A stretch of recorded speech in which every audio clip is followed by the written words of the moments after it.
la Gambie est en train de vivre une petite révolution monétaire.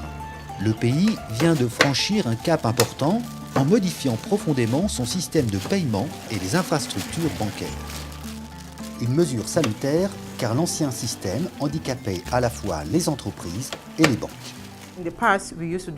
Nous devons cesser cette habitude de faire beaucoup de chèques, parfois pour une seule transaction. Vous allez dans une banque centrale pour une session d'appurement, mais vous apportez vos chèques et les postez.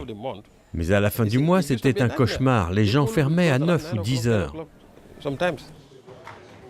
Avec la réforme du mode de paiement, la Gambie est en train de rejoindre les 5 autres nations d'Afrique de l'Ouest qui se sont engagées à créer à terme une union monétaire. Il s'agit du Nigeria, de la Sierra Leone, de la Guinée, du Libéria, du Ghana et donc de la Gambie.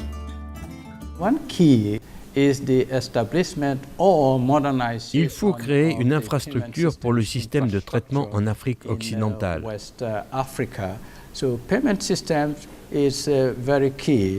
Le système de paiement crucial est donc un prélude à la Banque centrale d'Afrique occidentale et au lancement d'une monnaie unique pour la région.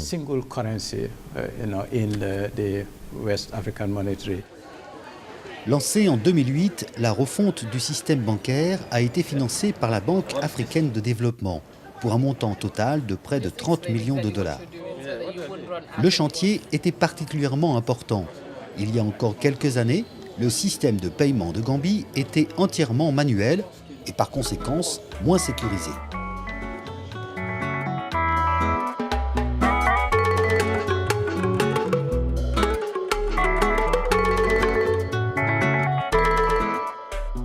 Manual transactions go with errors. Grâce à ce projet, les transactions manuelles, sources d'erreurs, appartiennent au passé. Quand le numéro de compte est correct, il est relevé, pris en compte et débité. Aucune erreur n'est possible.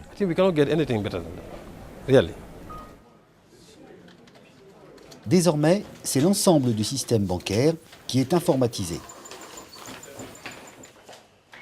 Une des clés des nouvelles procédures se trouve dans cette salle. C'est le RTGS, le système de règlement brut en temps réel. C'est une interface informatique qui relie l'ensemble des banques du pays entre elles et, à terme, elles seront connectées avec leurs homologues des pays voisins. Le logiciel traite toutes les opérations de transfert ou d'encaissement immédiatement. Un changement radical pour les entreprises dont les transferts d'argent sont importants. Il n'y a pas longtemps, elles étaient obligées d'emporter des sommes colossales pour payer des fournisseurs ou leurs factures. Aujourd'hui, les transactions sont effectuées directement de banque à banque. Si une banque locale veut vendre, prêter ou emprunter de l'argent à une autre banque commerciale, il suffit d'aller sur la plateforme RTGS, de saisir la somme, d'attendre l'approbation et l'argent va instantanément sur le compte du bénéficiaire. Conséquence indirecte de cette modernisation, désormais les clients peuvent retirer de l'argent sur n'importe quel guichet automatique.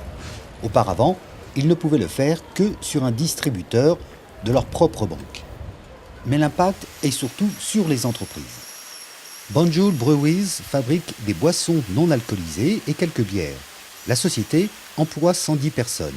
Elle est basée à proximité de la capitale, mais elle travaille dans tout le pays, que ce soit pour vendre ses produits ou pour se fournir en matière brute.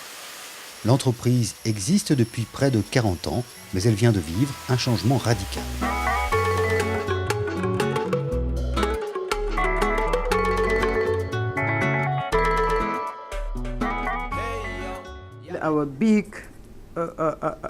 Tous les mois, nous avons de lourdes factures à payer, comme l'électricité.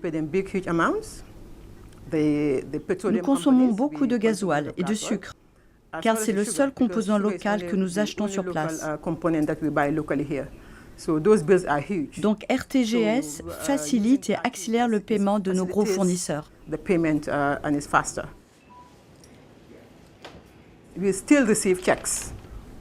Nous continuons de recevoir les chèques de nos clients, mais nous les encourageons à nous payer par virement plutôt que de venir ici. Ils passeront donc moins de temps à la brasserie et ne feront plus la queue pour régler en espèces ici. C'est aussi un temps de traitement correct pour nos clients. Le projet a permis d'installer le même système informatisé que certains voisins, comme le Ghana et le Nigeria. Désormais, tous les acteurs gambiens, entrepreneurs et banquiers, n'attendent qu'une seule chose, se connecter avec l'ensemble des pays de la région. L'Afrique de l'Ouest compte 18 à 20 pays anglophones, francophones et lusophones. Et si nous pouvons implanter le projet WAMZ de système transfrontalier, ce sera fantastique.